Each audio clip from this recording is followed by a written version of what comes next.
News Tamil கழுகு. தேர்வு முடிஞ்ச 5 நாள்ல கீ ஆன்சர் வெளியிடுறோம்னு சொன்ன பள்ளிக்கல்வித்துறை 150 நாள் ஆகியோர் வெளியிடாததால தேர்வு எழுதினவங்க கடும் விரக்தியில இருக்காங்களாம்.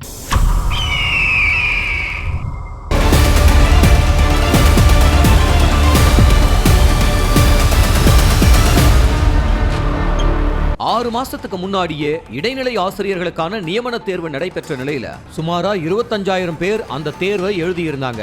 இதோ வரும் அதோ வரும்னு பொறுத்து பார்த்தவங்க பல கட்ட போராட்டம் பண்ணியும் ரிசல்ட் வரலனா கூட பரவாயில்ல, கீ ஆன்சர் கூட வரலையே அப்படின்னு நொந்து போய் இருக்காங்களாம்.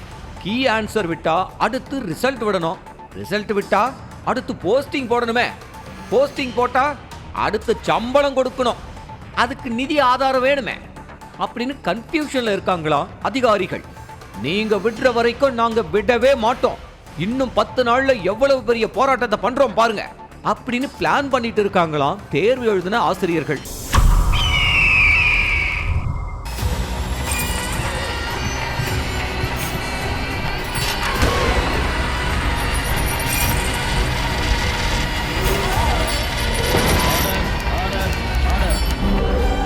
நிகழ்தகவு குற்றங்களின் மறுபரிமாணம். நாள்தோறும் இரவு 10 மணிக்கு இணைந்திருங்கள் நமது நியூஸ் தமிழ் தொலைக்காட்சியோடு.